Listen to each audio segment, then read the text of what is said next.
Jazzcast Pros. Hello and welcome back to High Five Table Talks. I am your host, Marshawn Hargrave, and today I'm going to go a little bit deeper on something that I said during my episode on my vision board. So I have a quote on my vision board. It says, "Everything seems possible in the spring." I loved that quote, but I wanted to expand upon it because I think there's a deep connection between our garden, like building a garden, and building a business. I think that the seasonality of it is so similar. I think the lessons that we can pull from it can be applied to both. And so I think that this quote really embodies it. And so in today's episode, I wanted to talk about the importance of that quote and how we can apply it to business, especially because the season of spring is not forever. Welcome to High Vibe Table Talks, the podcast to help you, the current or aspiring solopreneur, navigate the messy middle so you can make both an income and an impact. Hi, I'm Rashawn, and I love creating safe spaces for women to be courageous in their dreams. After spending a decade working in sales for a startup and talking with hundreds of other women entrepreneurs, I know it can be lonely, but you can do this. So pull up a seat. This is High Vibe Table Talks.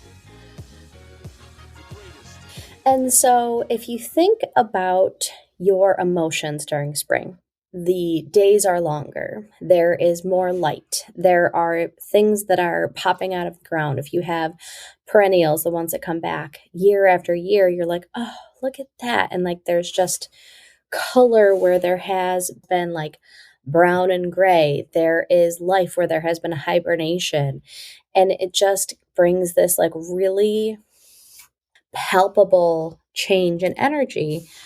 You know, when I am building my garden, I draw out like so many different plans for my garden. What's going to go where, how many I have to grow, how many seeds I have to plant, what structures I'm going to use to support all these plants, what recipes I'm going to do with them when they actually do grow. You know, like in my garden, I grow typically between 20 and 30 different varieties of tomatoes. And those are all different sizes, colors, they have different tastes. And I love, like, there's nothing that I love more than like thinking about my garden having this like rainbow of tomatoes going from like small cherries to saladettes to huge, 2-pound tomatoes. And that gets very exciting. And I can see it in my brain as I am like going through the seed catalog. Some seasons have been more successful in producing that than others. But in the spring, and as you're like envisioning it, you're like, this is so exciting. And the same thing can happen with your business. Like thinking about, oh, I have this really successful business where I'm selling this course and I get to work with students. And you're just like picturing and ideating on all of the like what ifs and like these unending possibilities that could happen. And so it's like new ideas, different offers, different pricing, the what if I tried this pivot. And it's just very like hopeful and it's dreamy and it's full of visions and excitement. And you haven't heard no yet. You haven't hit that failure point head on. And so, we try to like always come back to spring because that is the really exciting and almost like easier part of building a business, of building a garden. I did an episode a while ago about my August garden. In my August garden, I'm exhausted and I'm up to my waist in weeds and I'm pulling plants because they're dying. And so I think that honoring each season and knowing what seasons are coming and going are super important. And so I want to like honor the spring, sit in the spring, understand what its worth is, and say like, okay, I know what's coming in the future. And so I have to remember this and plan for that.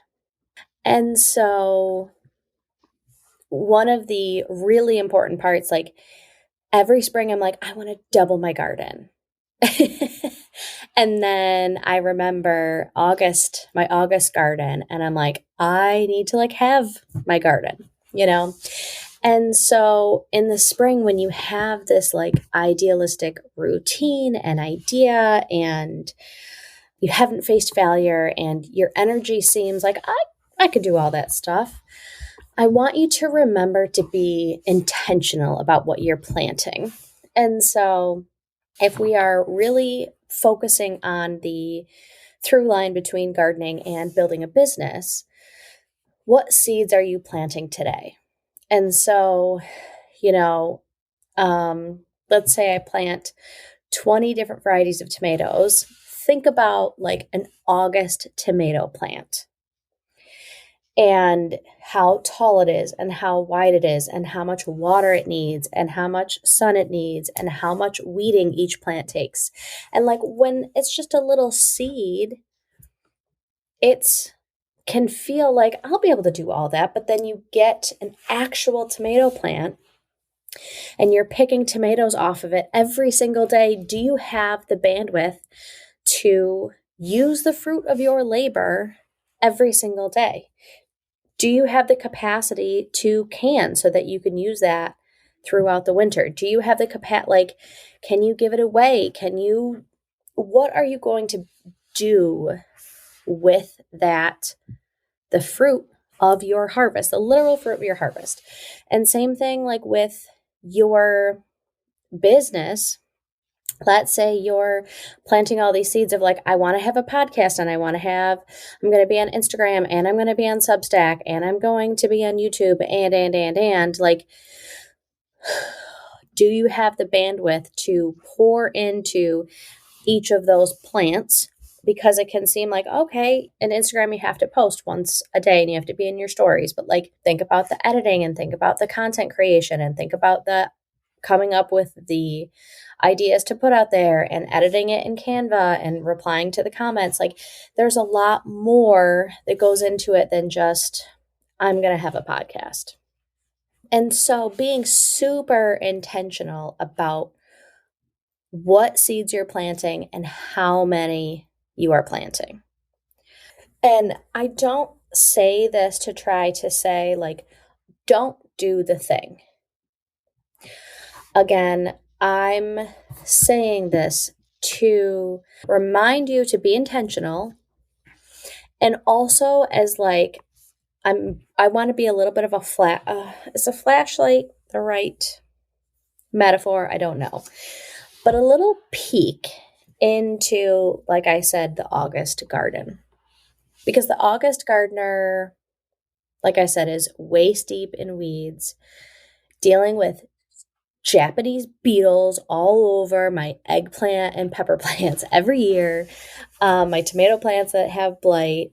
I literally get like huge bagfuls of produce, and then I go and I bring them into my kitchen. And like after I just have spent hours and hours doing all the physical labor in the actual garden, getting sunscreen in my eye, and then having to like do something with it, because to be completely honest, I probably throw away not as much produce as we eat, but like more than I would like to admit, because I don't do the actual work of like taking care of this stuff. So like when it comes to business, like, are you following up? Are you showing up consistently? Are you, Jenna Kutcher, who actually just has shut down or put a pause on her podcast, which makes me sad because she has been so inspirational to me throughout the years. But she talks about like she hasn't created a new offer in like years because she's just figuring out better and more efficient and more fun ways to market the content that she already has. And so it's like 80% putting your stuff out there, 20% actually creating content.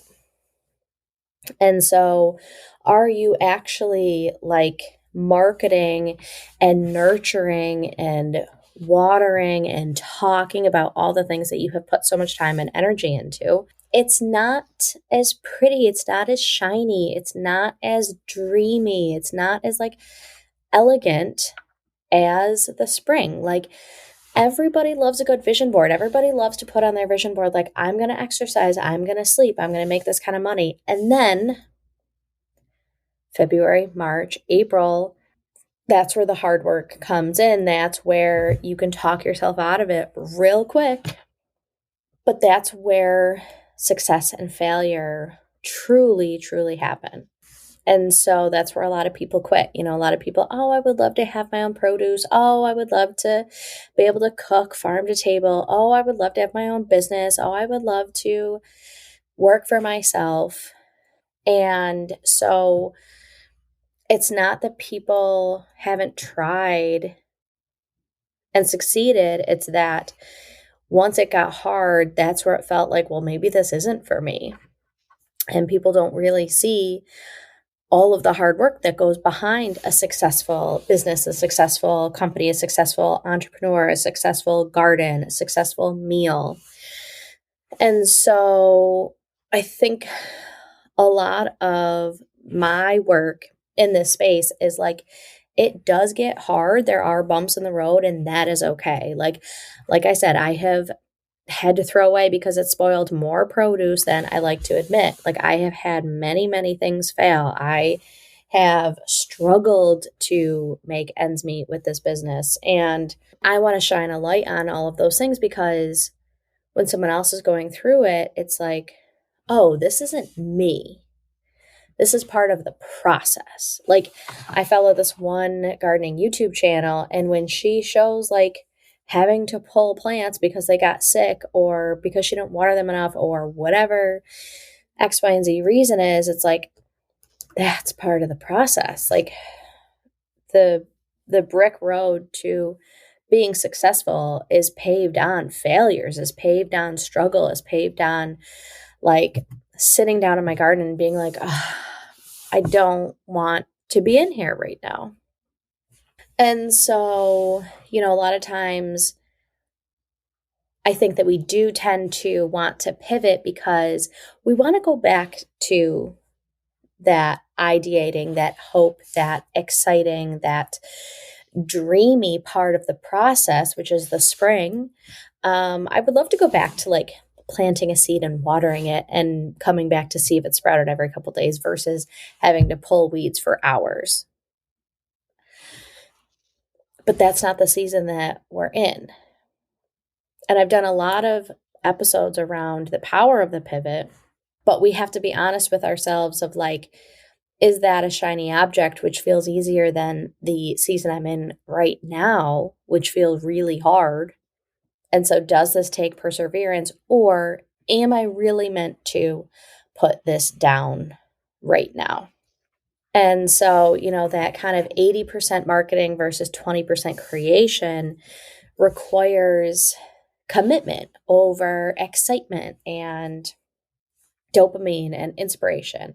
It requires systems versus just straight like motivation. It requires boundaries around your energy, you know, time, money, energy. Was that the last one?